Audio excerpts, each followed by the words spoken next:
wahai para ustadz, wahai para kiai, wahai para habaib, sudahkah kalian menghidupkan Islam? Sudahkah kalian menghidupkan dakwah? Sudahkah kalian menghidupkan agama? Sudahkah kalian ikhlas? Sudahkah kalian insaf?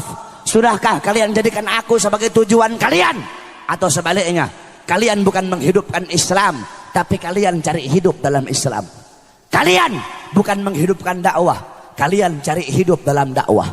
Kalian bukan menghidupkan agama, kalian cari hidup dalam agama. Dakwah, agama, Islam kalian jadikan sebagai untuk memuaskan isi perut kalian. Jokowi, jangan sombong sama pangkat. Megawati, jangan sombong sama pangkat. Tito, jangan sombong sama pangkat dan jabatan kamu. Di atas kalian ada Allah. Jokowi di akhirat dipites kayak kutu sama Allah Subhanahu wa taala.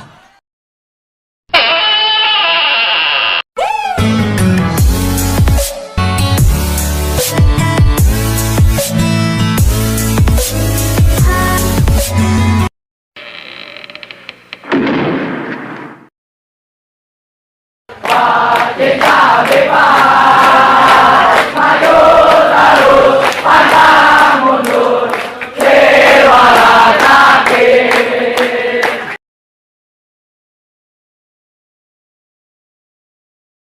Satu persatu oleh Allah, ulama, pejabat, orang tua, semuanya dimintai pertanggungjawaban oleh Allah Subhanahu wa taala. Pertama, Allah bertanya kepada para ulama. Pertama, Allah bertanya kepada para kiai, para ustadz, para habaib, dikumpulkan satu persatu, ditanya oleh Allah Subhanahu wa taala. Wahai para ustadz, wahai para kiai, wahai para habaib, sudahkah kalian menghidupkan Islam? Sudahkah kalian menghidupkan dakwah? Sudahkah kalian menghidupkan agama? Sudahkah kalian ikhlas? Sudahkah kalian insaf? Sudahkah kalian jadikan aku sebagai tujuan kalian? Atau sebaliknya, kalian bukan menghidupkan Islam, tapi kalian cari hidup dalam Islam. Kalian bukan menghidupkan dakwah, kalian cari hidup dalam dakwah. Kalian bukan menghidupkan agama, kalian cari hidup dalam agama. Dakwah, agama, Islam kalian jadikan sebagai untuk memuaskan isi perut kalian, untuk memuaskan hawa nafsu syaitan kalian, kata Allah Subhanahu wa taala. Ditunjuk, oh kata Allah, ini nih ustadznya Ahok nih. Ini nih kiai yang dulu dukung Ahok nih. Ini nih kiai-kiai yang jadi anjing-anjingnya pejabat ini. Ini kiai-kiai yang berdiri depan pintu sudah, berdiri depan pintu penguasa dengan harapan sebagian daripada harta mereka, sehingga yang halal mereka bilang haram, yang haram engkau bilang halal, yang hak engkau bilang batil, yang batil engkau bilang hak, kata Allah. Kamu kera-kera bersorban, kamu ustadz jahanam, kamu kiai bangsat, kata Allah Subhanahu wa taala. Oh, ini nih kiai ngaku NU tapi bela Ahok nih, kata Allah. NU yang lurus nggak bakal pilih Ahok, saudara-saudara. NU yang lurus tidak bakal bela Ahok. Kalau ada ustadz atau kiai ngaku NU bela Ahok, itu bukan Nahdlatul Ulama, nasi uduk itu, saudara-saudara. Ustadz kiai NU yang lurus, yang bener-bener NU, nggak bakal bela Ahok. Si Nusron Wahid, si monyong satu itu, goblok itu, bawa-bawa Quran, bawa-bawa dalil, pakai wallahu alimun bimuradi, wallahu alimun bimuradi, goblok. Kamu nggak ngerti ayat muhkam, kamu nggak ngerti ayat mutasyabihat. Ada ayat muhkam, ada ayat mutasyabihat. Kalau ayat-ayat mutasyabihat, wallahu alimun bimuradi, kaf ha ya ain sad, wallahu alimun bimuradi, maksudnya dikembalikan kepada Allah. Kalau ayat-ayat mutasyabihat, para mufassir memakai metode tafwid, tafwid ba'da ta'wil ijmali, yaitu mereka memakai metode tafwid. Mereka mengeluarkan maksud-maksud zahiriyah daripada ayat tersebut. Allah duduk di arsy, mereka keluarkan, mereka buang makna zahir dan mengembalikan makna yang dimaksud kepada Allah Subhanahu wa taala. Ini Al-Maidah 51, bukan ayat mutasyabihat, ini ayat muhkam, goblok. Katanya santri, katanya ustadz, tapi kok goblok? Kebanyakan makan uang Cina, kebanyakan makan uang pejabat, kebanyakan makan duit haram, otaknya jadi goblok. Saya nggak heran kalau ada orang Cina, orang Kristen bela Ahok, saya nggak heran. Kalau kata santri huwa humahum, nggak heran. Yang saya heran kalau ada orang Islam bela Ahok, itu yang saya heran. Kalau ada orang Islam mati-matian bela Ahok, berarti itu orang lebih bangsat dari Ahok, saudara-saudara. Apalagi ada ustadz, ada kiai pakai sorban bela Ahok, jual dalil. Kalau ada ustadz kiai bela Ahok, itu ustadz, itu kiai lebih bajingan dari Ahok, saudara-saudara. Kenapa? Ahok ini musuh nyata. Nah ini kera-kera bersorban ini yang ngebela Ahok, ini musuh-musuh dalam selimut ini, saudara-saudara. Kamu tahu, andaikan saudara-saudara, ini ustadz-ustadz yang bela Ahok nih, andaikan nih Ahok dan sekutunya menang nih, yang bakal diusir, yang bakal diusir, dibunuh duluan ini ustadz-ustadz yang didukung dia. Kenapa? Bangsa kamu sendiri aja kamu khianati, apalagi kita, kata Ahok. Rakyat kamu sendiri aja kamu khianati, apalagi kita, kata Ahok. Makanya tobat kalian, ustadz-ustadz gara-gara bersorban dukung Ahok, tobat kamu, tobat. Kenapa kamu takut gak makan? Kalau nggak dukung Ahok takut gak dapat makan? Iya.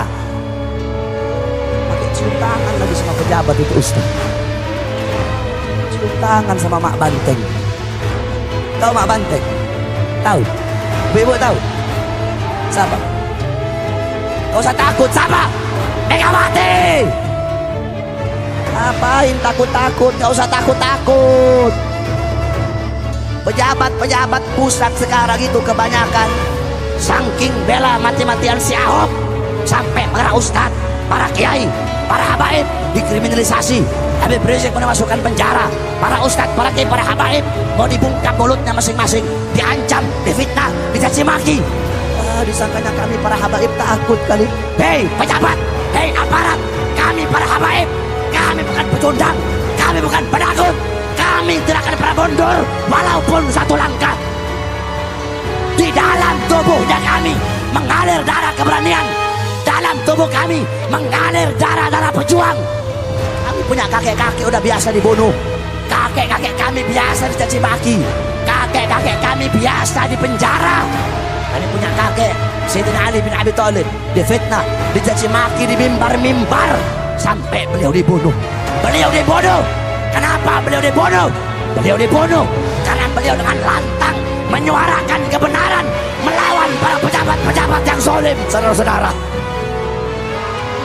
Kami punya datuk Sayyidina Hasan bin Ali, beliau wafat diracun.